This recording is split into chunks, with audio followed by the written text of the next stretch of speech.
The Colts cornerback room could be the most competitive position battle heading into camp this year. Let's get to it.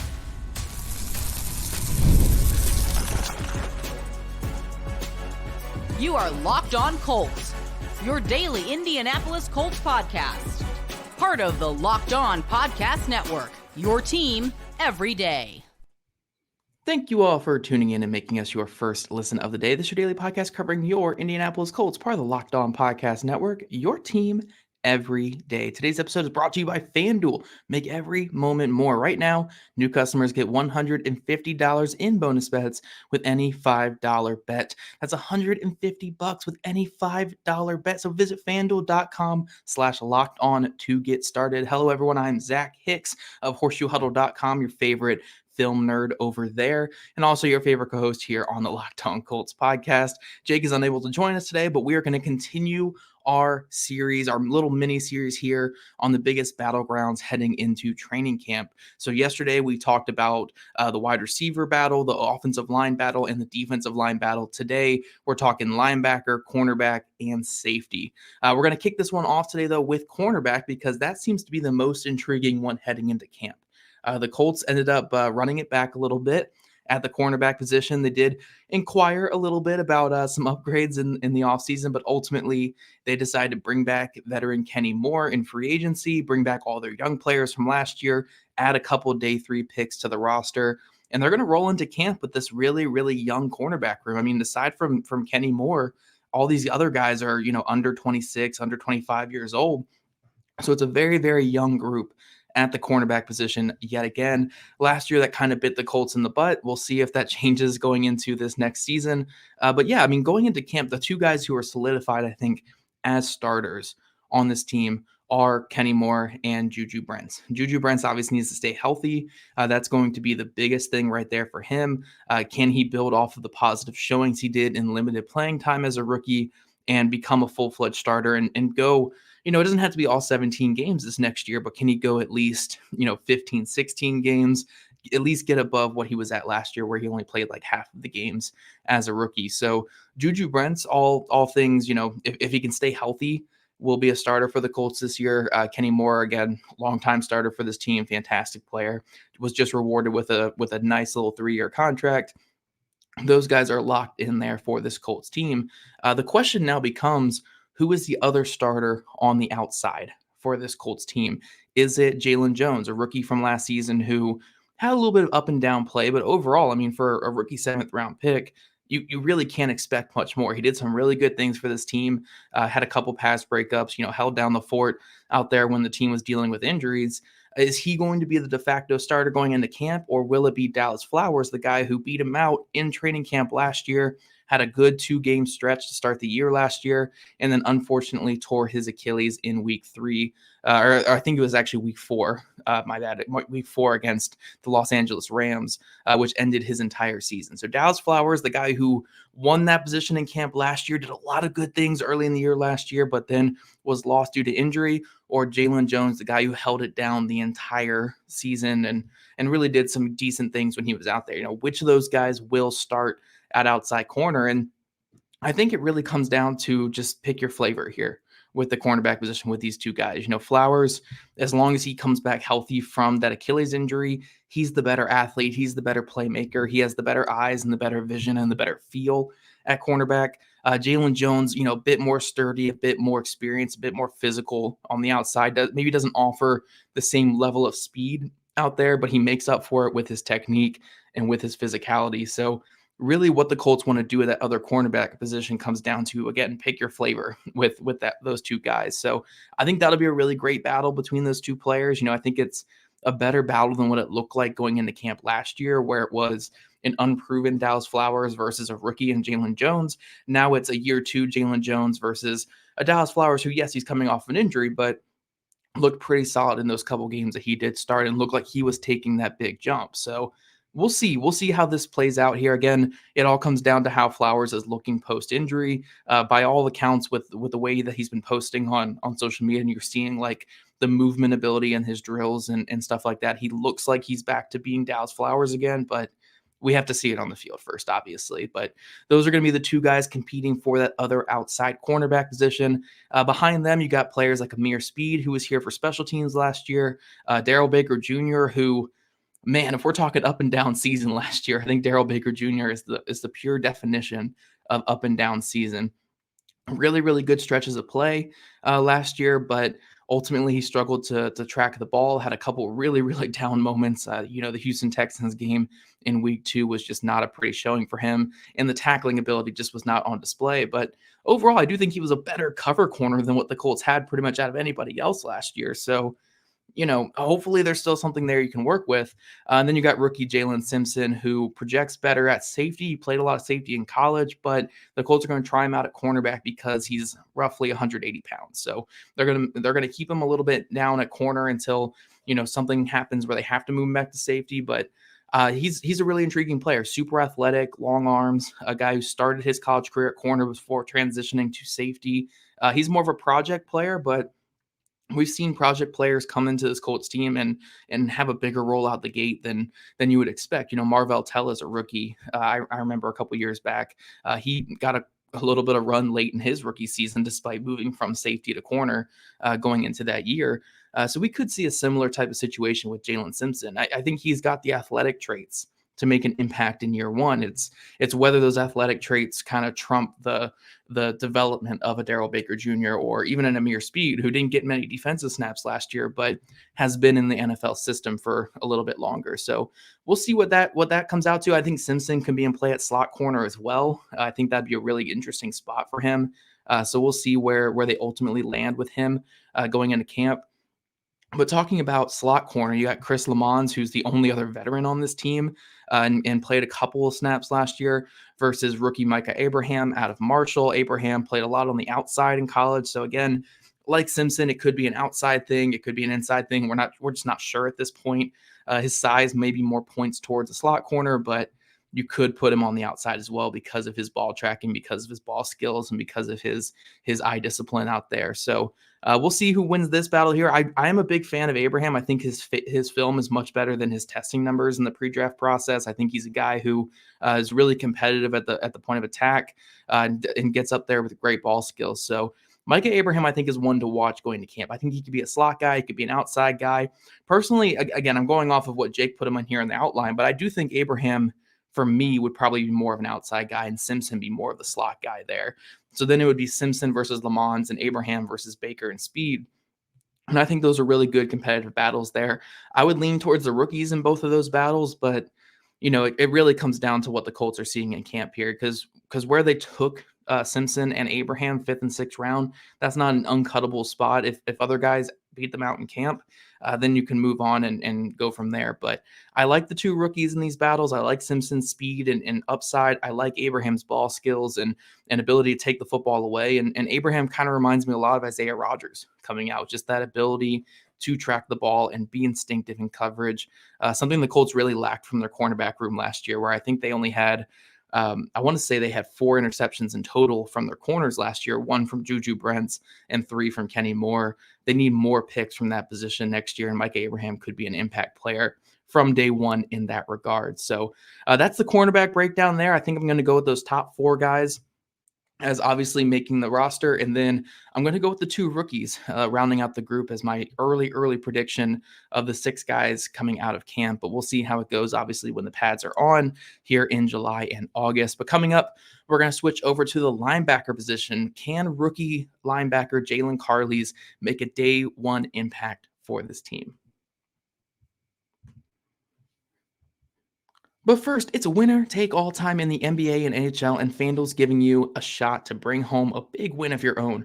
Right now, new customers get $150 in bonus bets with any winning $5 bet. That's $150 to get in on spreads, money lines, player props, and much more. Tonight, it's Game 6 of Pacers-Knicks with the Pacers behind in the series 3-2. They are 6-point favorites on FanDuel, though, so fingers crossed they're able to force that Game 7 and just that nerve-wracking Game 7 there. We're hoping they can get to that here this year, guys. But visit FanDuel.com/locked on and make every playoff shot count. FanDuel, America's #1 sportsbook.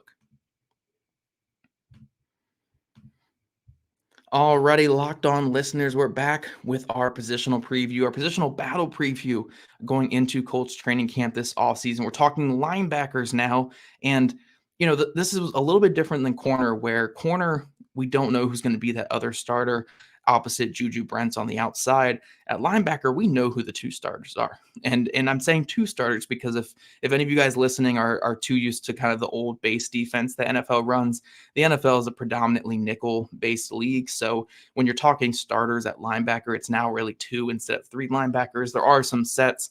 Obviously, we're going to have that Sam linebacker out there, but for the most part, teams are going to be in nickel. You're going to have two linebackers as your starters, and that's going to be Zaire Franklin and EJ Speed. I mean, these guys are so locked in to being the Colts starting linebackers that they have a podcast together. You don't have a podcast with backup players. You have your podcast with your starters. So Zaire Franklin and EJ Speed are your obvious starters going into training camp here. But who will be that Sam linebacker that comes in?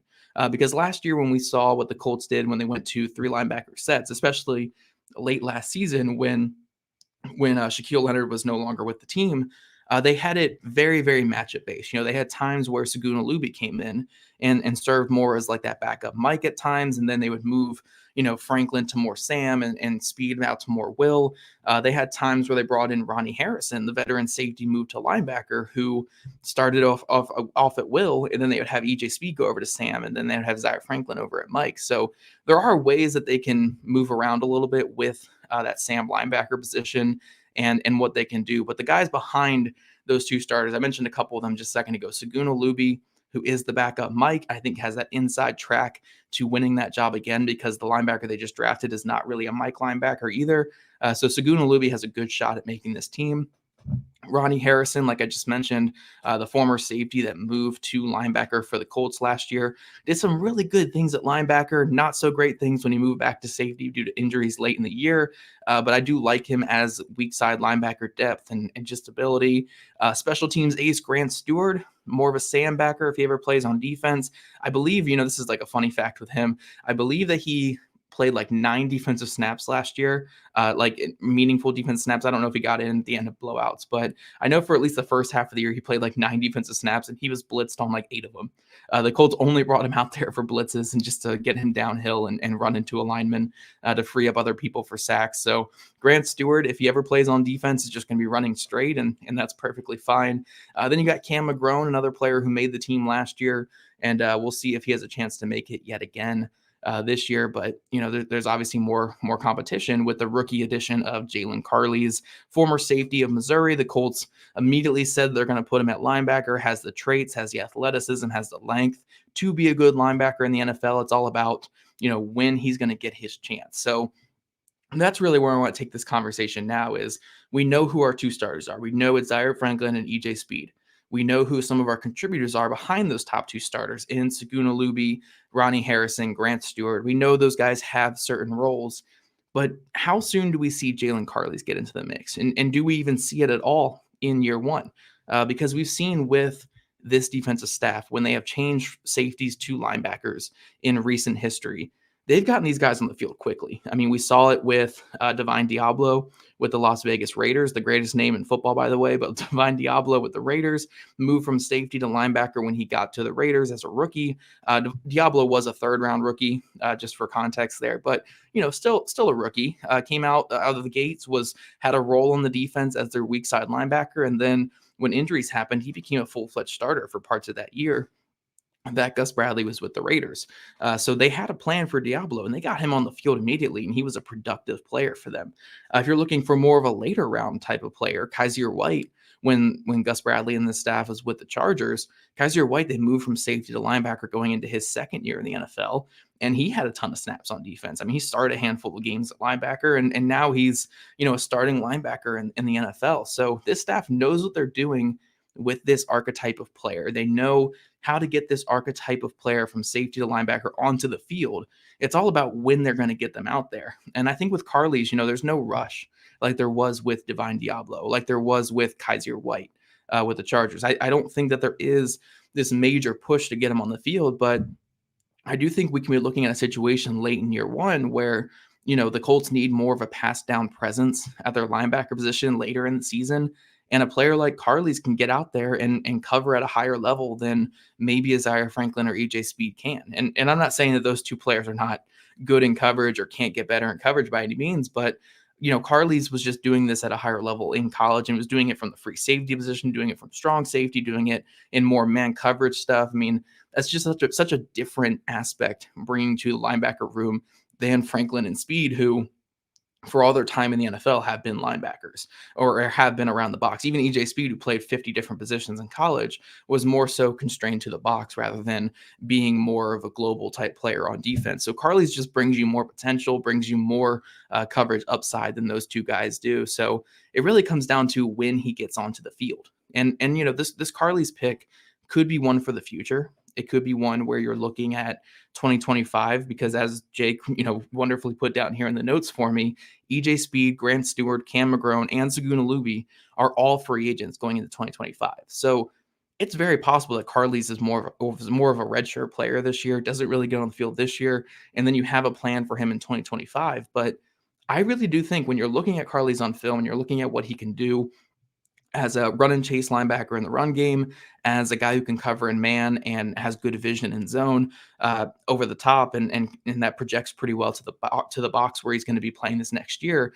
I think it's going to be hard to keep him off the field. I think he's going to do enough good things in camp and enough good things for this team where you're going to want him out there in year one, and he's going to do some good things for you. So I don't think it's going to be a massive role. I don't think it's going to be 30, 40, 50 snaps a game or anything like that. But I could see a good 15 to 20 snaps a game that's kind of like that third linebacker on the team over time and really develop that kind of role for the system. So, yeah, I think Jaylon Carlies is going to make a pretty big impact for this team in some regard, whether that's special teams or on linebacker in year one.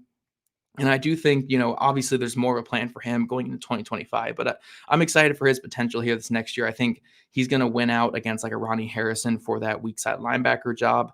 Again, it doesn't have to be week 1, but it could be, week 10 or week 11, week 12. I think Carlies is going to find a way into that kind of role for this defense. And that rookie's going to get some good playing time out there. But overall, when you're looking at this linebacker position, you got your 2 starters in place. You got your backup Mike in place. You have a good veteran in Ronnie Harrison. You got your special teams ace and Grant Stewart. And then you got Jaylon Carlies coming up and doing some good things as well. I think Colts linebacker room is pretty solid. And if we know anything about Chris Ballard, he doesn't miss at the linebacker position. He really doesn't miss at linebacker position. So we can at least all sit here and say, you know what?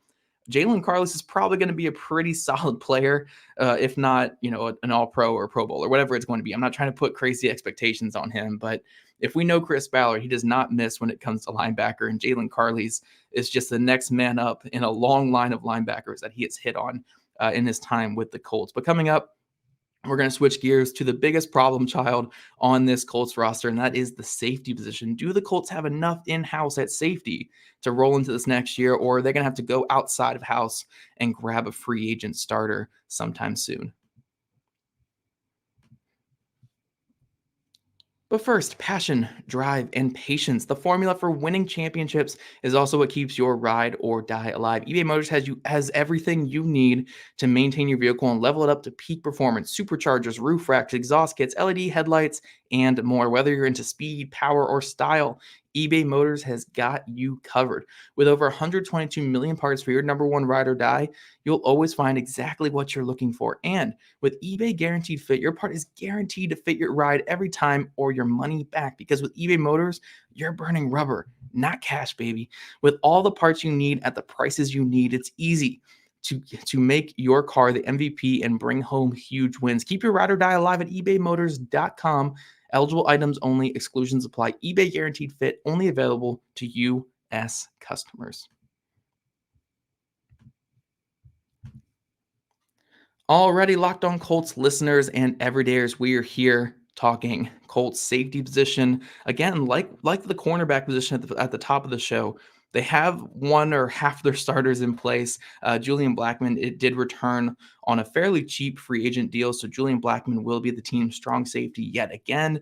The real question with this group when you're looking at the starting position is, what's it look like at free safety? Who is going to be the free safety for this team? And as of right now, it's Nick Cross versus Rodney Thomas II, something that nobody really wanted to hear going into free agency or coming out of free agency and coming out of the draft. But with the Colts electing to not draft a free safety in this past class, or not taking a guy they intend to keep at free safety, those are the two guys that they're going to be rolling into camp with in this free safety battle. Nick Cross, a former third-round pick that the Colts traded up for, they obviously have high hopes for him, but it just really hasn't materialized yet in the NFL. They haven't been able to get him on the field enough. They haven't had enough good flashes from him, but there has been some moments where we've seen some good things. I mean, the interception versus the Steelers was a fantastic play from him. He's had a couple other moments as a third safety where he's made some tackles over the middle where it's like, okay, cool.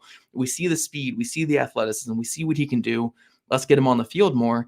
And then that final stretch with Julian Blackmon out this past season, it just wasn't a great stretch of play for him. I mean, the big touchdown that Juju Brents allowed against the Houston Texans, it looked like that should have been more of a cover 4 type of coverage where either Cross or Harrison or both should have been getting deep on that, should have been getting their depth, and they left Juju Brents to die on an island against Nico Collins, one of the best receivers in football. So that's kind of where you're looking at with Nick Cross, where it's like, all right, we're no longer looking at a rookie with him. We're not even looking at a second-year player.